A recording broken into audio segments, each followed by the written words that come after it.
Hi fish doctors, can you do it all? എല്ലാവർക്കും ഇപ്പോൾ മനസ്സിൽ തോന്നുന്ന ഒരു ചോദ്യമായിരിക്കും അത്. എന്നെ കൊണ്ട് ഇതെല്ലാം കൂടി പറ്റുമോ? Basically you can not do it all. അതായത് നിങ്ങൾ ഒരു ഹൈലി കോമ്പറ്റീറ്റീവ് ആയിട്ടുള്ള ഒരു എക്സാമിന് ആക്റ്റീവായിട്ട് പഠിച്ചുകൊണ്ടിരിക്കേണ്ട, പ്രിപ്പയർ ചെയ്യേണ്ട സമയമാണിത്.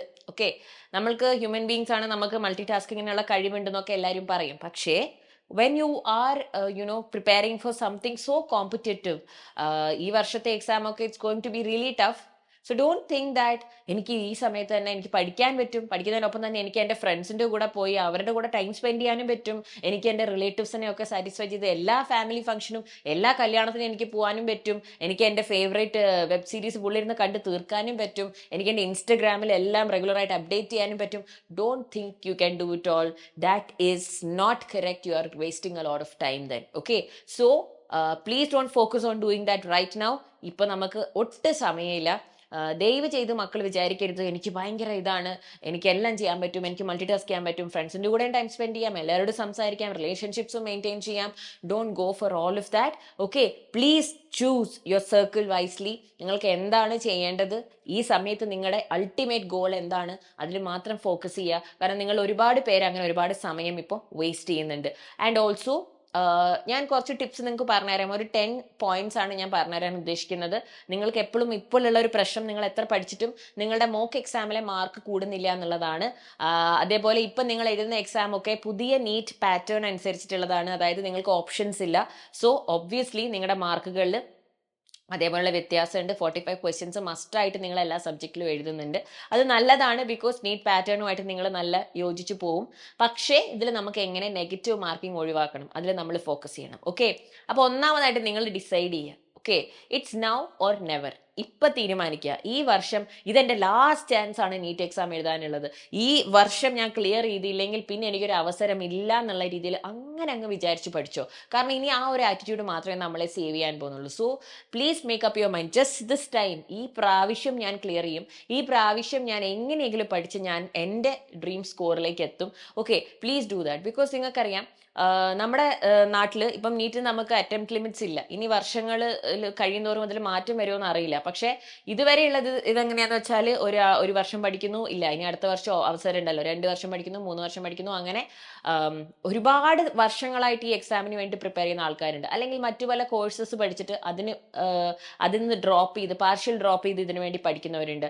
കല്യാണമൊക്കെ കഴിഞ്ഞ് അൺപ്ലാൻഡ് ആയിട്ട് കല്യാണം വന്നു, അങ്ങനെ കുറെ ഫാമിലി ഇത് വന്നു. സോ അതിനുശേഷം ഇനി തിരിച്ച് ഇതിലേക്ക് വരാനായിട്ട് ഒരു സെക്യൂർ ജോബ്, ഒരു കരിയറിലേക്ക് എത്താനായിട്ട് ഇപ്പം അങ്ങനെ പഠിക്കുന്നവരുണ്ട്. അപ്പോൾ you are not just competing with students who are just finishing their class 12th and writing this exam for the first time. ഇതൊരു വലിയ ഒരു ഡൈവേഴ്സ് ആയിട്ടുള്ള ഒരു ഗ്രൂപ്പാണ്. ഒരുപാട് ടൈപ്പ് ഓഫ് ആളുകൾ, എല്ലാ ഏജിലുമുള്ള ആളുകൾ പ്രിപ്പയർ ചെയ്യുന്ന ഒരു പരീക്ഷയാണിത്. മറ്റേത് പരീക്ഷ നോക്കിയാലും മക്കൾക്കറിയാം ഒരു പെർട്ടിക്കുലർ ഏജ് ഗ്രൂപ്പ് ആയിരിക്കും അതിനുവേണ്ടി പഠിക്കുന്നത്. PSC എക്സാംസ് നോക്കുക, ബാങ്ക് എക്സാംസ് നോക്കുക, അല്ലെങ്കിൽ വേറെ ഏതൊരു കോമ്പറ്റേറ്റീവ് എക്സാം നിങ്ങൾ നോക്കുകയാണെങ്കിലും അതിലൊരു പെർട്ടിക്കുലർ ഏജ് ഗ്രൂപ്പ്, നിങ്ങൾ സ്കൂളുകളിൽ പഠിക്കുമ്പോൾ നിങ്ങൾ എഴുതുന്ന കോമ്പറ്റേറ്റീവ് എക്സാമിന് ആ ഒരു ഏജ് ഗ്രൂപ്പിലുള്ള കുട്ടികൾ മാത്രമായിരിക്കും എഴുതുക. പക്ഷെ NEET is not like that. Because ഒരുപാട് ഏരിയാസിൽ ഉള്ള ആളുകൾ, ഒരുപാട് ഏജും എക്സ്പെർട്ടീസും ഉള്ള ആളുകളൊക്കെ ഈ എക്സാമിന് വേണ്ടി പഠിച്ചുകൊണ്ടിരിക്കുന്നുണ്ട്. അപ്പൊ നിങ്ങളെ പേടിപ്പിച്ച് നിങ്ങളുടെ ടെൻഷൻ കൂട്ടാൻ പറയുന്നതല്ല. Please understand the reality, make up your mind now. Okay, ഇത് നിങ്ങളുടെ ലാസ്റ്റ് ചാൻസ് ആണെന്നുള്ള രീതിയിൽ പ്രിപ്പയർ ചെയ്യാം. അപ്പൊ ഇവിടെ എല്ലാവരുടെയും കൂടെ നിങ്ങൾ കോമ്പീറ്റ് ചെയ്ത് വന്നിട്ട് നിങ്ങളൊരു ടോപ്പ് 3%ലോ ടോപ്പ് 2%ലോ എത്തിയിട്ട് കാര്യമില്ല. You have to reach in the top 1%. എന്നാൽ മാത്രമേ നിങ്ങൾക്ക് ആ ഗവൺമെന്റ് മെഡിക്കൽ സീറ്റ് കിട്ടുകയുള്ളൂ. അല്ലെങ്കിൽ you will have to settle for some college which you are not happy with, some seat, some rank which you are not at all satisfied with. So don't do that. Okay, പിന്നെ രണ്ടാമത്തെ കാര്യം, have faith in something. ഇത് ഞാൻ ഒരുപാട് പേര് പറഞ്ഞ് കേട്ടിട്ടുണ്ട്. ഒരുപാട് നീറ്റ് UGയും PGയും ഒക്കെ ക്ലിയർ ചെയ്ത ഒരുപാട് സീനിയർ ആയിട്ടുള്ള ഡോക്ടേഴ്സും ഒക്കെ പറഞ്ഞ് ഞാൻ കേട്ടിട്ടുണ്ട്. എത്ര വലിയ സയൻസിൽ നിങ്ങൾ ബിലീവ് ചെയ്യുന്ന ആളാണെങ്കിലും, നിങ്ങൾ എത്ര വലിയ follower of the latest technologies ആണെങ്കിൽ പോലും, പ്ലീസ് ഹാവ് ബിലീഫ്, ഫെയ്ത്ത്. അതിപ്പോൾ റിലീജിയസ് ആയിട്ടുള്ള ബിലീഫ് അല്ല, ഞാൻ റിലീജിയൻസിനെ പ്രൊമോട്ട് ചെയ്യല്ല ചെയ്യുന്നത്.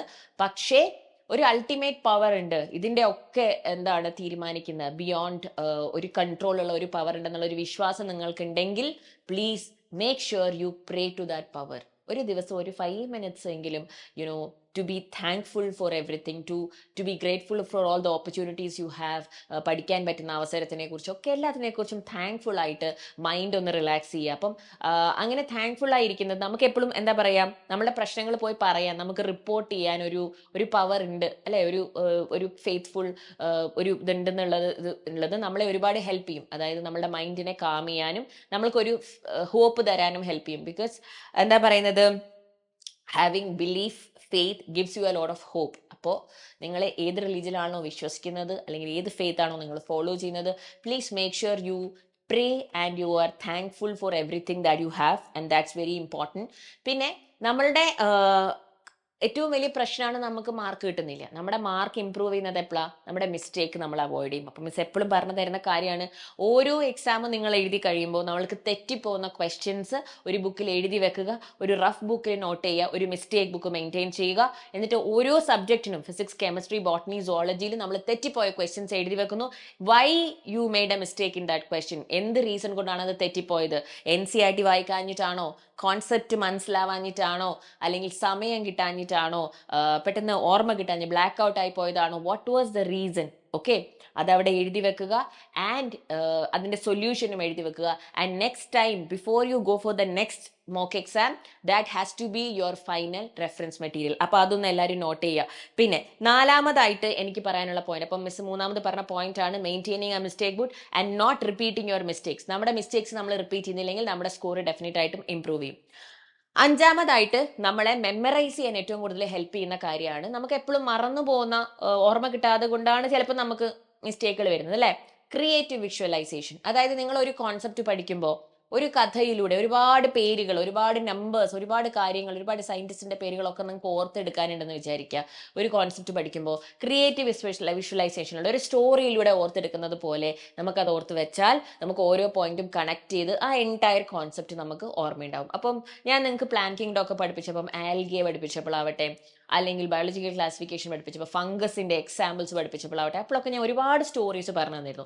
മോർഫോളജി ഇൻ ഫ്ലവറിംഗ് പ്ലാന്റ്സ് ചാപ്റ്ററിലും ഞാൻ കഴിഞ്ഞ വർഷമൊക്കെ വീഡിയോസിലായിട്ട് വന്നിട്ട് ഒരുപാട് സ്റ്റോറീസിലൂടെയാണ് നിങ്ങളെ കോൺസെപ്റ്റ്സ് ഓർമ്മിപ്പിച്ചിരിക്കുന്നത്. അപ്പോൾ അതുപോലെ ഓർത്തിരുന്നാൽ, കാരണം നിങ്ങൾ ന്യൂമോണിക്സും ഈ ഷോർട്ട് ഫോംസും ഒക്കെ ഉണ്ടാക്കിയാൽ ചിലപ്പോൾ നിങ്ങൾ ആ ഒരു സ്മോൾ ടോപ്പിക്ക് മാത്രമേ ഓർക്കുള്ളൂ, അല്ലെങ്കിൽ ചിലപ്പോൾ നിങ്ങൾ അത് റീകോൾ ചെയ്ത് ഓർത്തെടുക്കാൻ സമയം ഒരുപാട് വേസ്റ്റ് ചെയ്യും. പക്ഷേ if you creatively visualise, creative visualisation എന്ന് പറഞ്ഞാൽ, സപ്പോസ് ഞാനിപ്പോ ഫേബേസിയ ഫാമിലിയുടെ എക്സാമ്പിൾസ് പഠിപ്പിക്കുമ്പോൾ ഞാൻ പറഞ്ഞൊരു എക്സാമ്പിൾ ആയിരുന്നു ഇത്. അതായത് നിങ്ങൾ ഇമാജിൻ ചെയ്യുക, നിങ്ങളുടെ വീട്ടിലെ പശുവിന് സുഖമില്ല.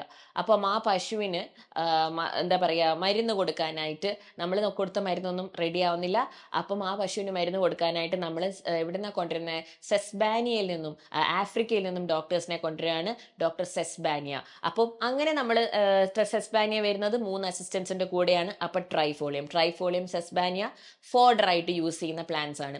അങ്ങനെ ഒരു ഫുൾ സ്റ്റോറി ഞാൻ നിങ്ങൾക്ക് ആ എൻറ്റയർ കോൺസെപ്റ്റിൽ പറഞ്ഞു തന്നിട്ടുണ്ടായിരുന്നു. അങ്ങനെ ആ സ്റ്റോറിയിൽ ത്രൂ ഇപ്പോഴും നിങ്ങൾക്ക് റീകോൾ ചെയ്യുമ്പോൾ അത് വെച്ച് പഠിച്ചവർക്ക് ഓർക്കാൻ പറ്റുന്നുണ്ടാവും. അപ്പോൾ പ്ലീസ് ഡു ക്രിയേറ്റീവ് വിഷ്വലൈസേഷൻ. നിങ്ങളെ പഠിപ്പിക്കുന്ന ടീച്ചേഴ്സ് അത് പറഞ്ഞു തരുന്നുണ്ടെങ്കിൽ നല്ലത്.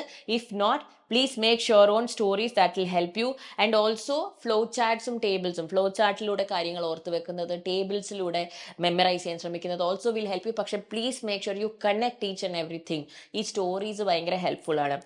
പിന്നെ മിസ് എപ്പോഴും പറയുന്നത് പോലെ പ്രീവിയസ് ഇയർ ക്വസ്റ്റ്യൻസ് നോക്കണം. ദാറ്റ് ഈസ് വെരി ഇമ്പോർട്ടൻ്റ് അല്ലേ. നമ്മുടെ അഞ്ചാമത്തെ പോയിന്റ് ആണ്, please make sure you practice a lot of previous year questions. ഇപ്പോൾ pre-NEET പാറ്റേൺ ആണ് വരാൻ പോകുന്നത്. നമുക്ക് ഓപ്ഷൻസ് ഇല്ലാത്ത പാറ്റേൺ ആണ്. സോ ലാസ്റ്റ് 15 ഇയേഴ്സിലെ പ്രീവിയസ് ഇയർ ക്വസ്റ്റ്യൻസ് മക്കൾ പ്രാക്ടീസ് ചെയ്യണം. അതിനായിട്ട് സൈലത്തിന്റെ സ്റ്റഡി മെറ്റീരിയൽ നിങ്ങൾക്ക് യൂസ് ചെയ്യാം. അവിടെ നമ്മൾ ഓരോ ചാപ്റ്ററും ടോപ്പിക് വൈസ് ആയിട്ട് ഡിവൈഡ് ചെയ്ത് PYQs സെഗ്രിഗേറ്റ് ചെയ്തിട്ടുണ്ട്.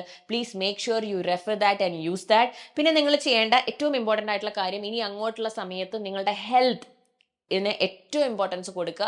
Because health has to be your utmost priority right now. നമ്മൾക്കൊരു ചെറിയ ഒരു തലവേദന വന്നാൽ മതി, നമ്മുടെ ഒരു ദിവസം പോയി കിട്ടും അല്ലേ. ഒരു പനി വന്നാൽ ഒരു 3 ദിവസം പോയി. ഒരു ഫുഡ് ഇൻഫെക്ഷനോ എന്തെങ്കിലും വന്നിട്ടുണ്ടെങ്കിൽ നമുക്ക് നല്ല ഒരാഴ്ച 2 ആഴ്ചയോളം അതിൻ്റെ ട്രീറ്റ്മെന്റിനും കാര്യങ്ങൾക്കും. ഇനി മെഡിക്കേഷൻ എടുത്തു കഴിഞ്ഞാലോ അതിൻ്റെ ആഫ്റ്റർ എഫക്ട്സ് വരുന്നു, ക്ഷീണം വരുന്നു, അതിൻ്റെ റെസ്റ്റിന് തന്നെ ഒരു 2 ആഴ്ചയൊക്കെ പോയി കിട്ടും. സോ ടൈം ഭയങ്കര ഇമ്പോർട്ടൻ്റ് ആണ്. ടൈം നമ്മൾ നല്ലപോലെ യൂസ് ചെയ്ത് പഠിക്കണം. അപ്പോൾ നമ്മുടെ ഹെൽത്തിൽ ഒരുപാട് ഇമ്പോർട്ടൻസ് കൊടുക്കുക. കുറച്ച് നാളത്തേക്ക് നിങ്ങൾ ഈ ജങ്ക് ഫുഡും പുറത്തുനിന്നുള്ള ഫുഡൊക്കെ അവോയ്ഡ് ചെയ്യാൻ നോക്കുക. നിങ്ങൾക്ക് തന്നെ വീട്ടിൽ തന്നെ ഉണ്ടാക്കി കഴിക്കാൻ പറ്റുകയാണെങ്കിൽ ദാറ്റ്സ് ദ ബെസ്റ്റ്. ഇഷ്ടംപോലെ വെള്ളം കുടിക്കുക. Health has to be your priority. ഇത് മിസ് മുമ്പും പറഞ്ഞു തന്നിട്ടുണ്ട്. പിന്നെ നിങ്ങൾക്ക് നല്ല ഉറക്കം കിട്ടുന്നുണ്ടെന്ന് വിചാരിക്കുക. Right amount of sleep is also important. അപ്പം അത് പക്ഷെ ഓരോരുത്തരിലും ഡിഫർ ചെയ്യും കേട്ടോ. ചിലർക്ക് എല്ലാവരും പറയും 6 to 8 hours of sleep is ideal, നല്ല ഗുഡ് എമൗണ്ട് ഓഫ് സ്ലീപ്പ് വേണം. പക്ഷെ ചില ആൾക്കാർക്ക് 4 hours ഉറങ്ങിയാലും നല്ലൊരു ഡീപ്പ് സ്ലീപ്പ് ആണെങ്കിൽ ദേ ഫീൽ ഫ്രഷ്. ചില ആളുകൾക്ക് അതല്ല, അവർക്കൊരു മിനിമം ഒരു 6 മണിക്കൂറെങ്കിലും ഉറങ്ങിയാൽ മാത്രമേ ഒരു ഫ്രഷ്നെസ് കിട്ടുള്ളൂ. ചിലർക്ക് അത് 8 മണിക്കൂറാണ്. It differs from person to person എന്നാണ് ഞാൻ മനസ്സിലാക്കിയിട്ടുള്ളത്. So please identify how many hours of sleep is giving you that proper fresh mind to study. അപ്പോൾ അത്രയും മണിക്കൂർ മക്കൾ ഉറങ്ങണം.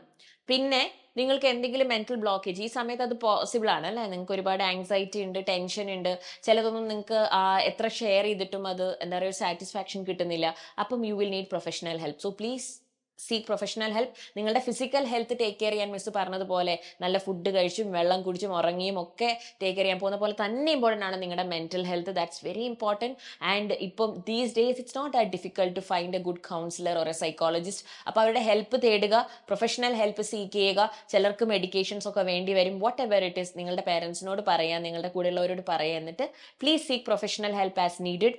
പിന്നെ നമ്മൾ ചെയ്യേണ്ടത് find the right mentor. Like നിങ്ങളിപ്പോൾ മോട്ടിവേഷൻ ആണ് നോക്കുന്നതെങ്കിൽ, അല്ലെങ്കിൽ നിങ്ങൾക്ക് സ്റ്റഡീൻ്റെ ഇടയ്ക്ക് ഒരു ലാഗ് വരുന്നു, ഒരു മുമ്പോട്ട് പോകാൻ പറ്റുന്നില്ല. സോ ഇപ്പോൾ ആരുടെ വീഡിയോ കാണുമ്പോഴാണോ നിങ്ങൾക്ക് മോട്ടിവേഷൻ കിട്ടുന്നത്, പോസിറ്റീവ് ഫീലിംഗ് കിട്ടുന്നത്, please find a good mentor. അവരുടെ വീഡിയോസും അവരുടെ ടോക്സും ഒക്കെ ഫോളോ ചെയ്യുക. നിങ്ങൾക്ക് അവരുടെ പേഴ്സണലി കണക്ട് ചെയ്യാൻ പറ്റുമെങ്കിൽ സംസാരിക്കുക. That will also help you. And also ഈ ഒരു സമയത്ത് നമ്മൾക്ക് എല്ലാവരും ഇപ്പോൾ പറയുന്നത് സ്ട്രോങ് സബ്ജക്ട്സ് നോക്ക്, അതിൽ നല്ല മാർക്ക് മേടിക്കാൻ നോക്കുക എന്നുള്ളത് അത് കറക്റ്റ് തന്നെയാണ്. പക്ഷെ also focus on your weak areas. കാരണം ഈ ഒരു സമയത്ത് നമുക്ക് ഏറ്റവും കൂടുതൽ മാർക്ക് കുറഞ്ഞു പോകുന്നത് ഏത് ടോപ്പിക്കിലാണോ, ഏത് സബ്ജക്റ്റാണോ നിങ്ങൾക്ക് അറിയില്ല എന്ന് തോന്നുന്നത്, അതിൽ കുറച്ച് ഫോക്കസ് ചെയ്ത് പഠിക്കുക. അതിൻ്റെ ക്വസ്റ്റ്യൻസ് പ്രാക്ടീസ് ചെയ്ത് നോക്കുക. റെഗുലർ ആയിട്ട് നിങ്ങൾ ഏത് ബാച്ചാണോ ഫോളോ ചെയ്യുന്നത് ക്ലാസ്സസ് അറ്റൻഡ് ചെയ്യുക. ഇതൊക്കെ ഫോളോ ചെയ്യുക. അപ്പോൾ in terms of your NEET 2025 score you can do it all. Definitely നിങ്ങൾക്ക് നിങ്ങളുടെ ഡ്രീം സ്കോറിലേക്ക് എത്താൻ പറ്റും. ഇതൊക്കെ നിങ്ങളൊന്ന് ശ്രദ്ധിച്ചിട്ടുണ്ടെങ്കിൽ ഒരു 10 കാര്യത്തോളം മിസ് പറഞ്ഞു തന്നിട്ടുണ്ട്.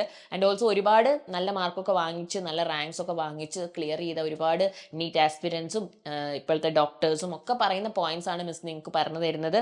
Okay, so please make sure creative visualisation മക്കളൊന്ന് ട്രൈ ചെയ്ത് നോക്കുക. And so don't feel that നിങ്ങൾക്ക് നിങ്ങളുടെ ഫ്രണ്ട് ഗ്രൂപ്പ്സിലോ നിങ്ങളുടെ ഫാമിലി ഫങ്ഷൻസിലോ അല്ലെങ്കിൽ ബാക്കി കാര്യങ്ങളിലോ ഒന്നും ആക്റ്റീവായിട്ട് ഇപ്പോൾ പാർട്ടിസിപ്പേറ്റ് ചെയ്യില്ല എന്ന് വെച്ചിട്ട് don't think that you will be left out or anything. End of the day everything will work out. You will be able to do it all. പക്ഷേ please wait till May. Don't waste a lot of time. Wishing you the very best. I hope this video was helpful. അപ്പോൾ നിങ്ങൾ എന്ത് ചെയ്യണമെന്ന് വെച്ചാൽ ഈ comment ബോക്സിൽ വന്നിട്ട് നിങ്ങളിപ്പോൾ ഫോളോ ചെയ്ത് നിങ്ങളുടെ ഡെയിലി റുട്ടീൻ ഒന്ന് കമൻറ്റ് ചെയ്യുക. May be I can try and help you out. അതിൽ എന്തെങ്കിലും മാറ്റങ്ങൾ വരുന്നുണ്ടെങ്കിൽ നിങ്ങളുടെ സ്റ്റഡി പ്ലാനും നിങ്ങളുടെ ഡെയിലി റുട്ടീനും ഒന്ന് ഫോളോ ചെയ്യുക. Wishing you all the very best. By.